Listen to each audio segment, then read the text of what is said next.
Well met, Honorary Knight. Seems to me you've got quite the stronghold yourself.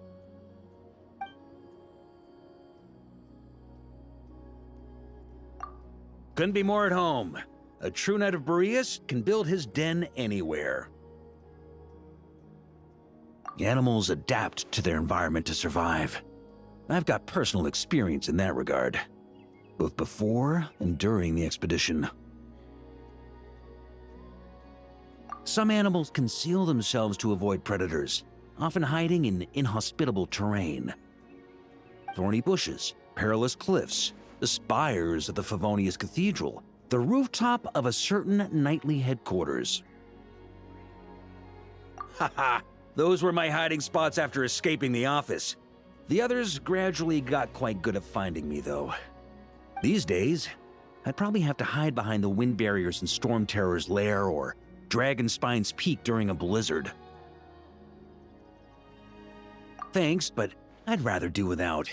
Sleeping more soundly would lower my alertness and ability to make a quick getaway. Yep, it took us through lots of desolate, dangerous terrain. We often had to make camp in hostile surroundings. We took cots and tents, of course, but there were some nights when we had no time to set them up.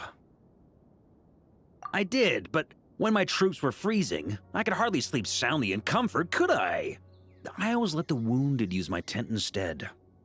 Oh, if only we had a teapot like this. Chad, sure, I'm quite the talker.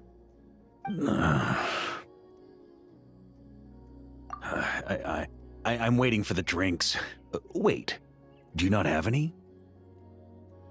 Chatting without drinks. So that's how you do it.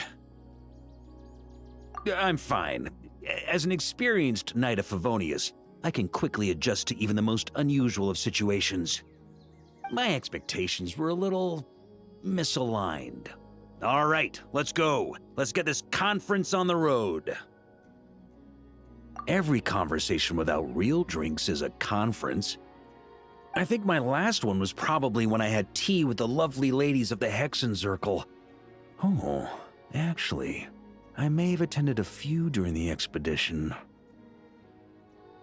Ah, great question. First, find something you have in common, or bring up people or things they care about. For example, oh my, your child is adorable. A real handful, you say? Haha, well, that's just how kids are. Never a moment's peace. Take my two, for example.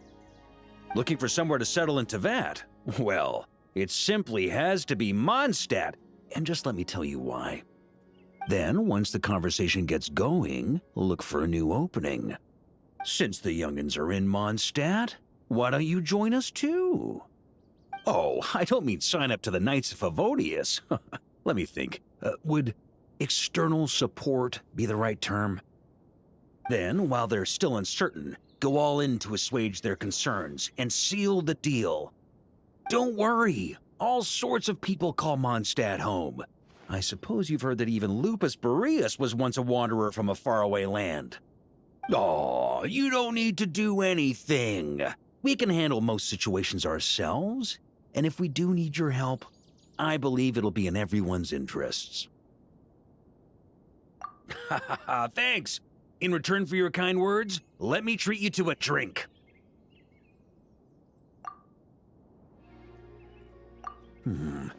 I was hoping to get my hands on the sand table I left behind at our Nodcry stronghold.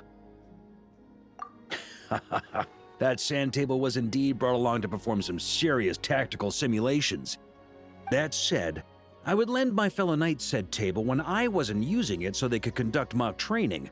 Gotta hone their strategic acumen and all.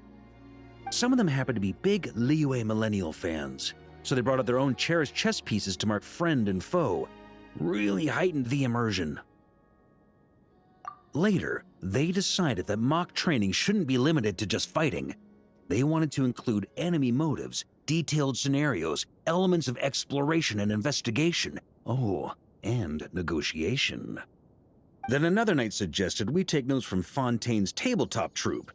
They wound up creating a brand new game using that template and designing quite a few battle scenarios.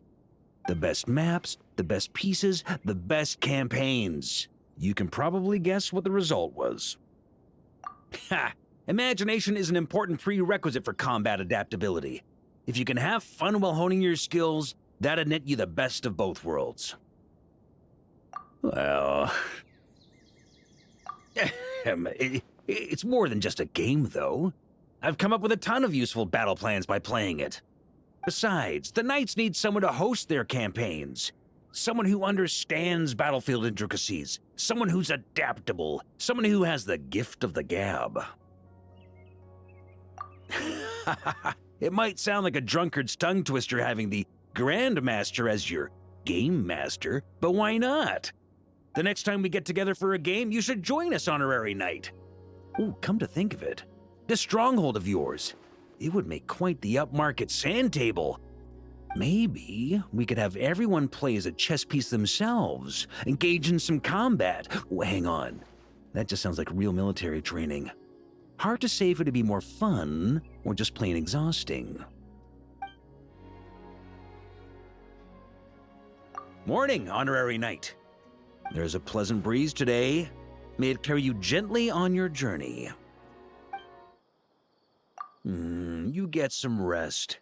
As for myself, the night's still young.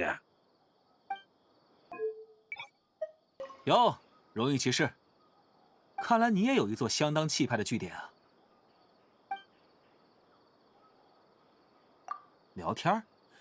行啊，我可会聊了。我在等你拿酒出来。难道没有吗？不配酒干聊天儿。原来是这样。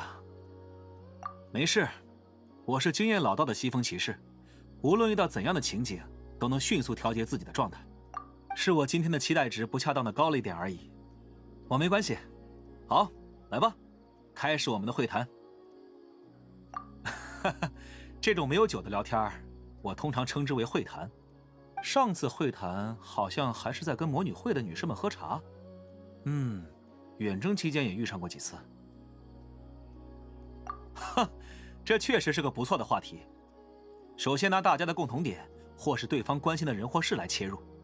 就比如说，哎呀，您家的孩子真可爱，不让人省心。孩子嘛，哪有让人省心的？就说我家那2个，想在提瓦特找个落脚地，那肯定得是蒙德呀。我跟您说说这蒙德都有哪些好。等话题开始热络之后，再寻找新的突破口。您看孩子都留在蒙德了，各位魔女不妨也加入我们。哦，不是要几位加入骑士团的意思。我想想，外援这个词还合适吗？接着趁对方还在犹豫的时候，一口气打消掉顾虑，然后一锤定音。放心，蒙德本来就什么人都有，您大概听说过，就连北风王郎都是从异乡流浪来的，也不用特地做什么，大部分情况我们自己能处理。真遇上得请诸位出手的时候，我才也是合乎大家立场的。多谢你的赞美。那么，为了回报你的赏识，咱们去喝一杯吧，我请。